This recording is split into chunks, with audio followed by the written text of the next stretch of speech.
नमस्कार, मी संजय वरकड. आपण पाहत आहात न्यूज यात्रा. देशभराचं लक्ष सध्या पश्चिम बंगालमध्ये मुख्यमंत्री कोण होतो याकडे लागलेले आहे. अर्थात तिथला तिढा हा काही फार मोठा नाही. प्रश्न आहे तो तामिळनाडूचा.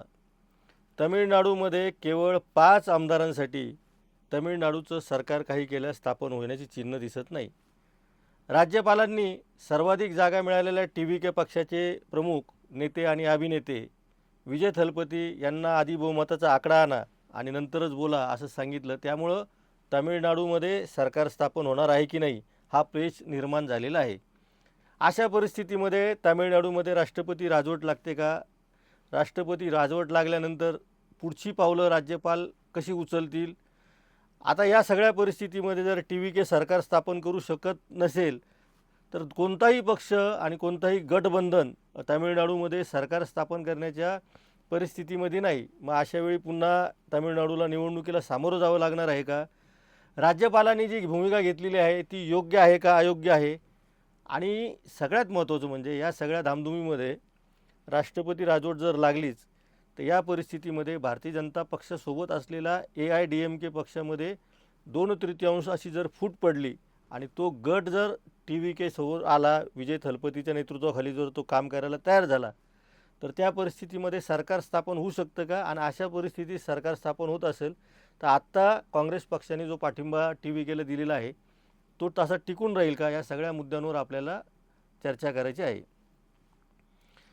आपण या विषयाला चर्चा करताना एक उदाहरण देणार आहोत. आपल्याला माहिती आहे की अटल बिहारी वाजपेयींचं सरकार एका खासदाराचं मत कमी पडल्यामुळं केंद्र सरकारमध्ये पडलं होतं. 271 खासदारांचं अटल बिहारी वाजपेयींच्या सरकारला पाठिंबा होता आणि 272वं मत त्यांना मिळालं नव्हतं. त्यामुळे या देशानं एका खासदारासाठी पडलेलं एक सरकार पाहिलं आणि अवघ्या काही दिवसांमध्ये निवडणुकीला या देशाने सामोरं जावं लागलं. हा या देशाचा इतिहास आहे. त्याचं मुख्य कारण असं आहे की भारतीय जनता पक्ष हा त्यावेळी सर्वाधिक जागा जिंकलेला नंबर 1चा क्रमांक 1चा पक्ष होता. आता या परिस्थितीमध्ये तामिळनाडूमध्ये टी-व्ही-के विजय थलपतीच्या नेतृत्वाखाली जर 108 जागा म्हणजे तामिळनाडूमध्ये 234 जागा एकूण आहेत आणि 234 पैकी 118 जागा बहुमताला हव्या आहेत. त्यातील 108 जागा टी-व्ही-के पक्षाने जिंकलेल्या आहेत आणि त्यांना 10 आमदारांची गरज होती. त्यापैकी 5 आमदारांनी त्यांना पाठिंबा जाहीर केला. ते 5 आमदार अर्थातच काँग्रेस पक्षाचे आहेत. काँग्रेस पक्षाने टी-व्ही-केला तामिळनाडूच्या जनतेने जो कौल दिलेला आहे त्या कौलाचा मान ठेवून आम्ही पाठिंबा देत आहोत. अशा काही अटी आणि शर्तीवर तो पाठिंबा दिला काही का असेना, पण 108 वरून हा आकडा आता 113वर पोहोचलेला आहे. आता फक्त हवे आहेत 5 आमदार. मी जसं आधी सांगितलं होतं की केंद्रातलं सरकार एका खासदाराच्या मतामुळं पडलं होतं, तसं केवळ 5 मतांसाठी तामिळनाडूमधल्या राजकारणामध्ये पुन्हा एकदा भूकंप येईल का? हे आपल्याला चर्चा करायची आहे. आता परिस्थिती अशी आहे की राज्यपाल म्हणतात तुम्ही 118चा पाठिंबा घेऊन या आणि 118 जणांचा पाठिंबा विजय थलपतींना मिळणं सध्या तरी दुरापस्त आहे. या परिस्थितीमध्ये राज्यपालांना राष्ट्रपती राजवट लागू करण्याची शिफारस करण्याशिवाय काही पर्याय हाती राहतो की नाही अशी परिस्थिती आता निर्माण झालेली आहे. विजय थलपतीसोबत कोणताही गठबंधनमधले एकही पक्ष यायला तयार नाही. तिथं AIADMK आणि DMKच्या नेतृत्वाखालील एक गट होता आणि विजय थलपती हा एकमेव असा होता की ज्यांनी स्वबळावर एकट्याच्या बळावर निवडणूक लढवली. काँग्रेस पक्ष हा DMK सोबत होता. DMKला या सगळ्या निवडणुकीमध्ये 234 पैकी 59 जागा मिळालेल्या आहेत आणि AIADMK जो भारतीय जनता पक्षासोबत आहे त्यांना 47 जागा मिळाल्या आहेत. त्यामुळे या दोघांनी कितीही गोळाबेरीज केली तरी या दोघांचं सरकार तिथं स्थापन होऊ शकत नाही. या दोघांच्या विरुद्ध लढलेला विजय थलपती हा कोणत्याही एका अलायन्ससोबत जाण्याची आत्ताची स्थिती नाही आहे. अलायन्समध्ये DMK आणि AIADMK ह्या 2 पक्षांसोबत ज्या छोट्या छोट्या पक्षांनी निवडणुका लढवल्या होत्या त्यांच्या 20 आमदारांची संख्या आहे. त्यांच्या आमदारांची संख्या 20 आहे. तर या 20 पैकी आता काही आमदार म्हणजे 5 आमदार आपण वजा केले तरी आणखीन 15 आमदार आहेत. 15 आमदारांपैकी आता फक्त 5 आमदार विजय थलपतीकडे येतात की नाही यावर सगळं तामिळनाडूचं गणित अवलंबून आहे. आणि हे गणित जर जमलं नाही तर कदाचित तामिळनाडूमध्ये काही काळासाठी राष्ट्रपती राजवटही लागू शकते आणि तामिळनाडूचं राजकारण पूर्णपणे बदलू शकतं. दुसरा मुद्दा आपण जो चर्चेला घेतला आहे की AIADMKमध्ये जर फूट पडली, जर AIADMKमध्ये असं एक मतप्रवाह आहे की जर फूट पडली असं अर्थात त्याच्यावर विश्वासार्ह असं कुठलीही माहिती येत नाही, पण ही एक शक्यता आहे की या चर्चेच्या वेळी जसं महाराष्ट्रामध्ये भल्या पहाटे शपथविधी झाला होता, महाराष्ट्राची उदाहरणंसुद्धा इथं लागू करता येतील आणि वेगवेगळ्या पद्धतीने देवेंद्र फडणवीसांना आणि अजित पवारांना ते बहुमत सिद्ध करणं शक्य नव्हतं, पण राजीनामा द्यावा लागला होता. तर तशी परिस्थिती आता उद्भवलेली आहे. इन दॅट केस म्हणजे अशा पद्धतीमध्ये AIADMKमध्ये जर फूट पडणार असेल आणि तसा एक वेगळा गट स्थापन होणार असेल, तर ते बघावं लागेल. अर्थात हे म्हणजे ह्या हवेत गोळीबार केल्यासारखं आहे. असं काही घडण्याची तिथं आत्ता तरी शक्यता दिसत नाही.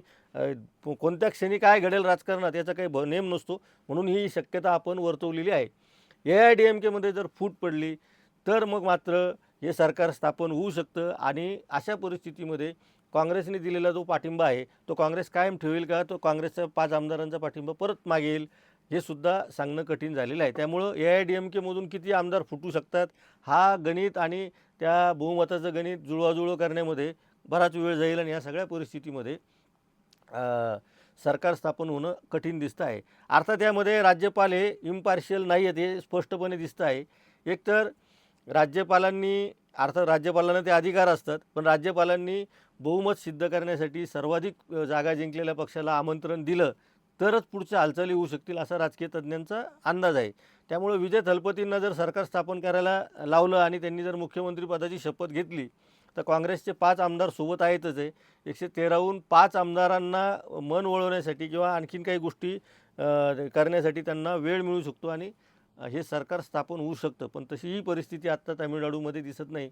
त्यामुळं तामिळनाडूमध्ये अगदी बहुमताच्या टोकावर जाऊन थांबलेला TVK पक्ष हा काय भविष्य त्याचं राहणार आहे आणि जर निवडणुकाला सामोरं गेलं तर मग काँग्रेस पक्ष ची भूमिका काय असणार आहे. DMK आणि काँग्रेसची जी युती आहे त्यामध्ये TVKला ते सोबत घेतील का, अर्थात TVK आता या सगळ्या परिस्थिती मान्य करेल का, अशी परिस्थिती निर्माण झालेली आहे.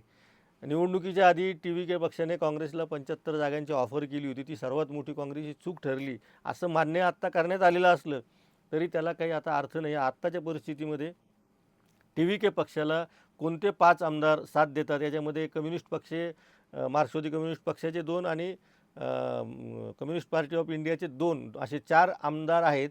पण त्यांनीसुद्धा अडून बसले की आम्ही ज्या अलायन्ससोबत लढलेलो आहे आम्ही त्याच अलायन्समध्ये राहणार आहोत. त्यामुळे महाराष्ट्रामध्ये जेव्हा 50 खोके एकदम ओके असं म्हटलं जातं त्यावेळेस तामिळनाडूमध्ये असं का घडत नाही, लोक सत्तेच्या मागं का पळत नाही, लोक पैशाच्या मागं का पळत नाही, जर पैशाचे व्यवहार होत असतील तर. आणि सरकार स्थापन करण्यापेक्षा सुद्धा आणि सरकारमध्ये जाऊन मंत्री होण्यापेक्षा सुद्धा आपण आपल्या मतदारांशी बांधील राहिलं पाहिजे असं तामिळनाडूचे आमदार आत्ता तरी देशाला एक संदेश देत आहे. त्यामुळं भारतीय जनता पक्ष देशभरामध्ये जे फोडाफोडीचं आणि पैशाचा वापर करून सगळ्या कायदेशीर यंत्रणा वापर करून ज्या पद्धतीनं वेगवेगळ्या ठिकाणी सरकार स्थापन करत आहेत, अशा परिस्थितीमध्ये तामिळनाडूमध्ये मात्र भारतीय जनता पक्षाचा सुद्धा नाईलाज झालेला आहे. आणि भारतीय जनता पक्षाच्या नाईलाजाला एकमेव कारण असं आहे की तामिळनाडूमधील जनतेचा रेटा. कारण या परिस्थितीमध्ये कोणत्याही परिस्थितीमध्ये इमेज सांभाळणं, आपली प्रतिमा सांभाळणं हे सर्व पक्षांसाठी खूप महत्त्वाचं ठरणार आहे. त्यामुळं सरकार स्थापन करण्यासाठी खालच्या पातळीवर जाऊन तडजोडी, मी तो मुद्दाम शब्द वापरतो, जसं महाराष्ट्रामध्ये झाल्या आणि इतर राज्यांमध्ये झाल्या, खालच्या पातळीवर जाऊन ज्या तडजोडी झाल्या त्या तामिळनाडूमध्ये होण्याची शक्यता कमी आहे. अर्थात याला अपवाद एकच आहे, AIADMKचा एखादा गट काहीतरी भूमिका घेऊन निश्चितपणे आणि तेही जनतेमध्ये जाऊन काही सांगितलं तर हे सरकार स्थापन होऊ शकेल. अन्यथा दुसरी शक्यता आहे की छोट्या पक्षातील आमदारांनी सध्या तामिळनाडूवर निवडणुकीचा विनाकारण बोजा नको आणि लगेच निवडणुकीला सामोरं जाऊ नको म्हणून आम्ही काही अटी आणि शर्तीवर सध्या या सरकारसोबत जात आहोत असं सांगितलं तरच हे सरकार स्थापन होऊ शकतं. आपल्याला बघायचं आहे तामिळनाडूमध्ये सरकार स्थापन होतं का, तामिळनाडूमध्ये राष्ट्रपती राजवट लागते का आणि तामिळनाडूमध्ये पुन्हा नव्याने निवडणुका कधी घ्याव्या लागतील, या सगळ्या परिस्थितीचा अंदाज आपण वेळोवेळी घेत राहणार आहोत. त्यामुळे आपण पाहत राहा न्यूज यात्रा, हे आहे आपलं चॅनल.